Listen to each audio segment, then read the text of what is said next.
Welcome to another edition of Resources for Life TV at resourcesforlife.com. My name is Greg Johnson, and in yesterday's video update I was talking a little bit about Facebook as an information delivery and kind of newsfeed information retrieval system.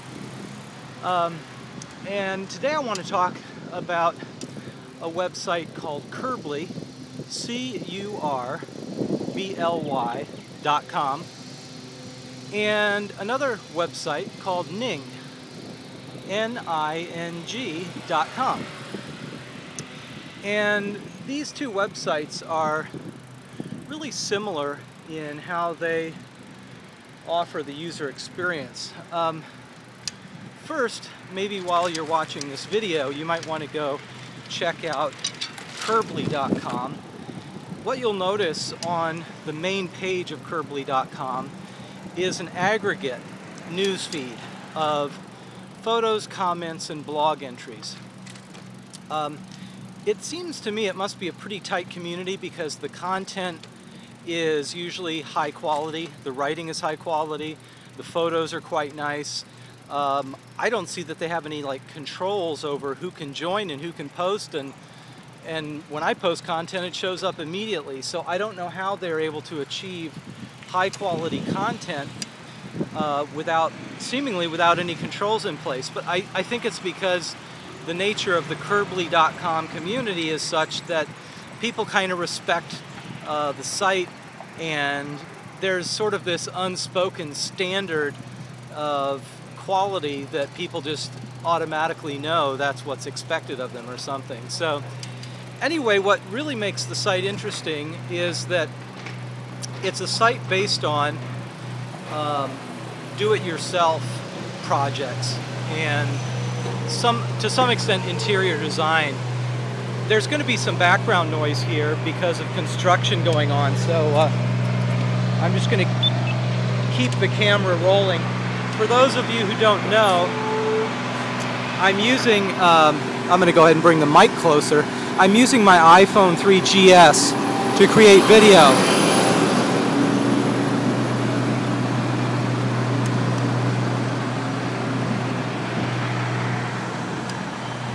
And the nature of, here I'm going to get to a safe spot here. Here's a video, by the way, of the latest development. This is the construction project where they're working on the walkway. It's going to be the new Burlington Street Bridge pedestrian walkway that curls up there. It's kind of interesting. And here's a nice view of the river here.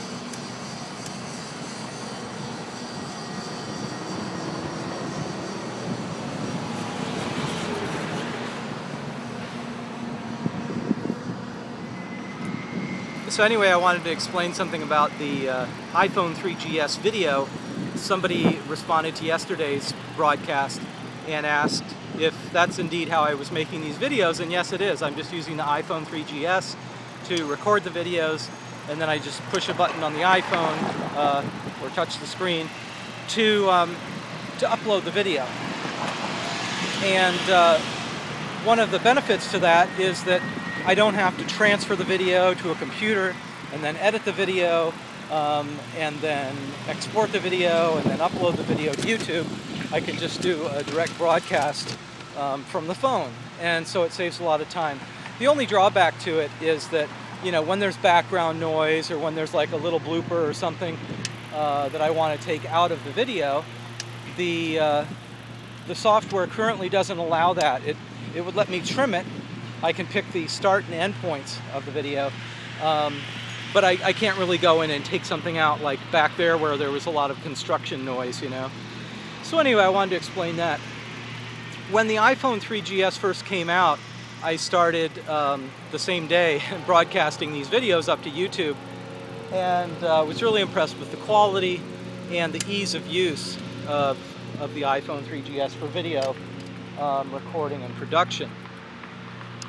And that was just shortly before my trip to India, so I didn't really get a chance to perfect the whole workflow of recording video and uploading it. It does take a little bit of, I guess, experience and skill to develop this technique of making videos while you're walking or riding a bike or whatever. But the benefit of it is that what would otherwise be unproductive time, the daily commute, you can turn into a video broadcast like this one. So anyway, I'm going to get back to the topic, which is Curbly.com,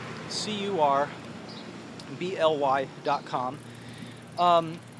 Something that I think is pretty unique about Curbly that I've not seen on many other sites is this home page being an aggregate of the content that the users are putting up there. You know, with Facebook, you can have an aggregate news feed of the content that your friends and family and, you know, contacts through Facebook are posting. But you can't just go to the Facebook homepage and see what everybody's posting, you know. Part of the reason I think it works at Curbly.com is that there's a focused theme to the site. So the website is all about, you know, do-it-yourself projects, and to some extent interior design. Hey, just gonna cut across over here. So anyway, I mentioned Curbly as a lead-in because it relates to the Ning.com website. On Curbly, kind of like Facebook, you can sort of get a sense of who other members are in your local geographical area.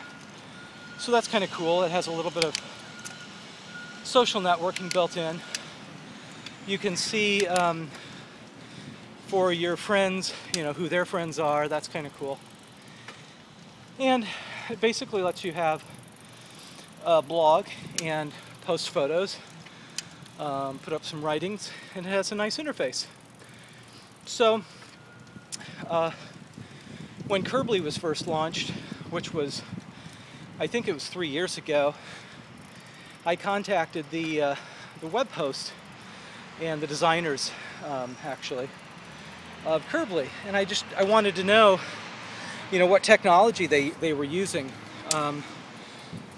what content management system were they using, because I thought it would be really cool to do something like that with my website. Well, I'm guessing they had some sort of a basic template that they used to create the site, but it also involved a lot of just hand coding and tweaking on their own, either that they did or farmed out to have somebody else help them with. But, you know, explore it a little bit.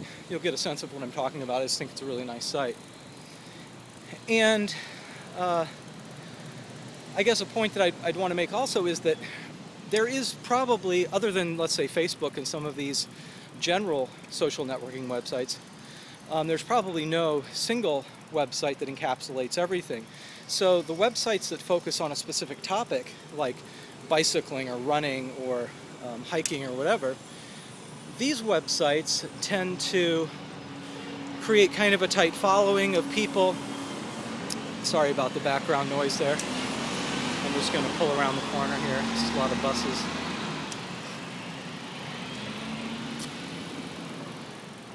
So the topic-focused websites, I think, end up having more responsible and mature, in general, membership. So the question is, how could an individual or organization or business create a website like Curbly and offer the aggregate feed as well as individualized user pages where you can have your own content there? And you know, that's something that even Facebook doesn't do. With Facebook, you post content and it's just sort of this ongoing random feed of whatever the thought happened to be at the moment, you know. With Curbly, you can kind of organize your content and have photographs and things presented in a little more organized way. So I'm going to check my time here just to see where we're at. I need to wrap it up. So go to ning.com.